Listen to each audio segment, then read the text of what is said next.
The middle class is shrinking. Do you want your kids to land a high-paying job? We'll show you what to teach them coming up next.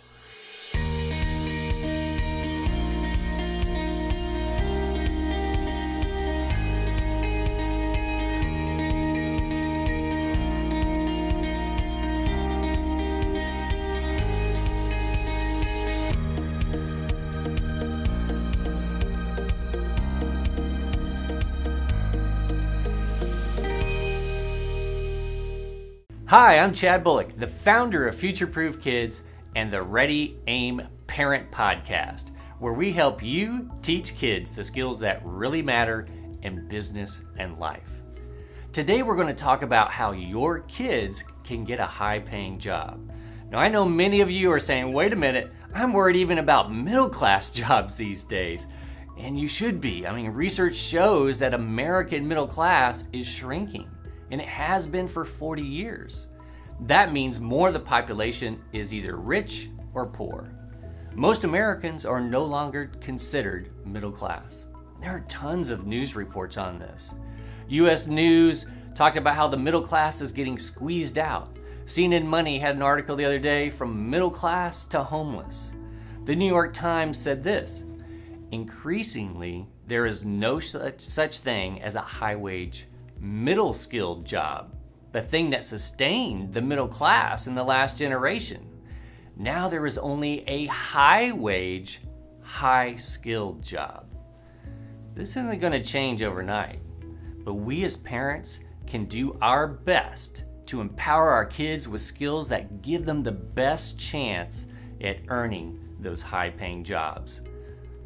Now, I'll be the first to tell you, money isn't everything. And it certainly doesn't make you happy, but it does make life a lot different if you're not worried about where your next paycheck is coming from. And if you're in that situation and you are worried about your next paycheck and where that's coming from, well, you know what I mean. And you don't want your kids to end up in that same situation. You want a whole lot more for them. I've been very fortunate in my life and my career to be a high wage earner, not only to be one, but actually hire people into those positions.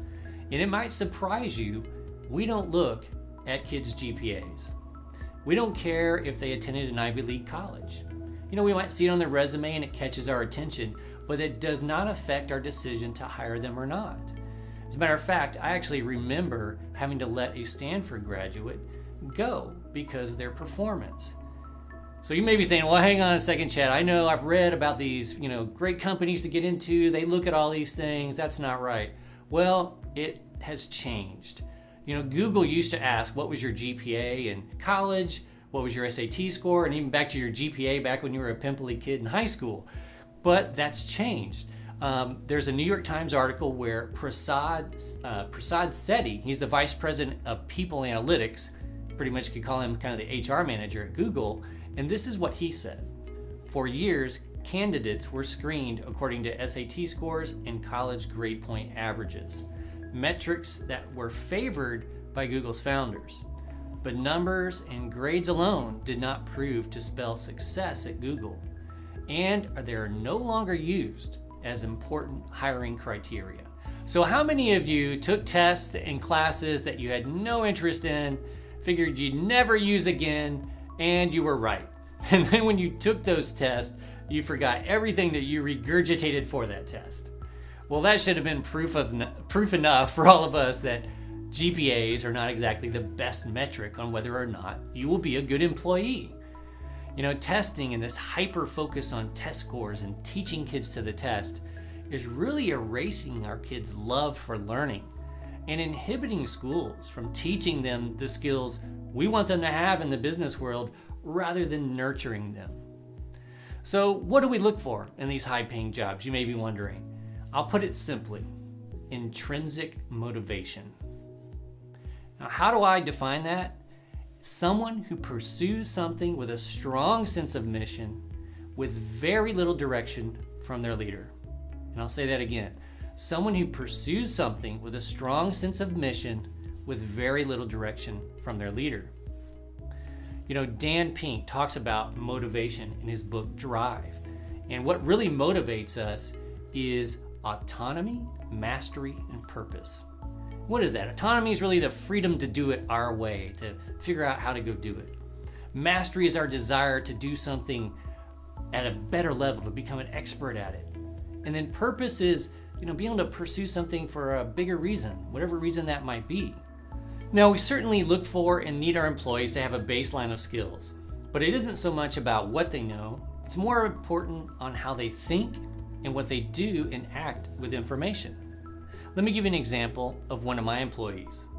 I was managing a team for Cisco across the United States, and it was our responsibility to make sure our partners, the companies that sold and installed our new products, were ready to do that. And Ken on my team, after a little bit of research, found out we were definitely not ready to go empower those companies to sell and install our product. So he brought that information to me and worked to assemble a team across Cisco to bring in over our top 100 partners to our corporate headquarters and train them on that new technology so we had a successful product launch. I didn't tell Ken to go do that. He saw that information and he was intrinsically motivated because he worked on it with autonomy, on his own freedom. He worked on it because he wanted to master it, and he had a purpose of making sure that new product was launched successfully. That's the kind of people we want to hire in corporate America. So you may be saying, how do I teach my kids this intrinsic motivation? How do I help them become a person who pursues something with a mission and requires very little direction from their leader? Well, schools are not going to change overnight and teach your kids this. They will continue to teach to the test unless something dramatically changes. And unless you're fortunate enough to send your kids to one of the more progressive schools helping teach these types of things, you as parents are going to have to be your kids' coach. All right, let's talk about 2 ways you can foster intrinsic motivation in your kids. The first one is for parents, and the second one is for teachers, although the parents can use the second one as well. Number 1, stoke your kids' fire of curiosity. When your kids are young, curiosity is a raging fire within them. Everything's brand new. They want to know about everything. Don't let that die down. Unfortunately, though, when our kids go through the public education system, they get a dousing of water on that fire of curiosity every day. And it's no fault of our teachers. They're having to follow the mandates and guidelines that they're given as they teach. But it's so important to foster and nurture this curiosity. Find out what your kids are interested in. Help them pursue it. I remember this famous engineer I was reading about. He said he asked his dad when he was really young for some, crazy instrument, a flux capacitor, whatever you call it. And his dad said, why do we need this thing? Although he didn't really understand it, he went ahead and bought it for him anyway and gave it to his son. And now his son has turned into this famous engineer. So help your kids pursue what they're interested in and give them the freedom to experiment. What happens when kids pursue their own curiosity is they are pursuing it with their purpose, not yours. And when they have the freedom to do it, they're the ones driving, not us. And finally, when they experiment, they learn a lot and they grow each time they fail, and they become masters of whatever it is they're trying to do. Okay, number 2, for the teachers and the parents, you can use this too. Attach the lesson to something kids care about. What are kids intrinsically motivated to go do? Well, I know for sure they want to talk to each other. So I'll give an example in the younger years. Let's say you're working on spelling, typing, and handwriting. Why not give the kids the spelling words and tell them you're going to need to use those spelling words to write an email to one of your friends in the classroom. Then have them handwrite it all out and then tell them, now I want you to go on the computer, type it up, and actually send it to your friends. They'll have such a great time laughing and enjoying each other's emails. They're going to be asking you, when can I do spelling again, and how often does that happen?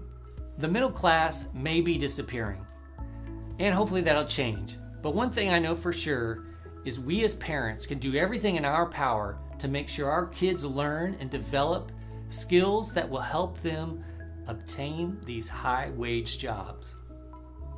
All right, now it's time to hear from all of you out there. you're a parent or a teacher and you have an idea on how to foster intrinsic motivation in kids, share it in the comments below. Or if you've thought of something you're going to do exactly with your kid this week, share it. And if we all come together as a community of educators and parents, we can make our kids stronger and make this economy stronger. And if we do these things, we'll be raising future-proof kids.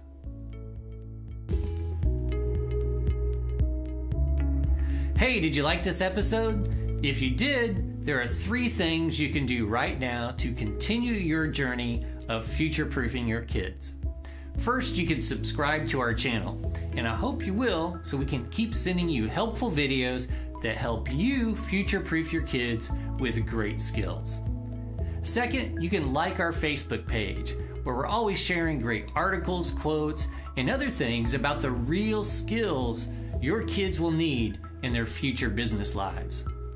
And third, you can head on over to our website, sign up for our newsletter, where we can send you free offers, free trainings, free podcasts, and anything else we don't do here on this channel. So you can get started by clicking on any of the buttons you see right here, and we look forward to seeing you on the next video. And until then, keep future-proofing your kids.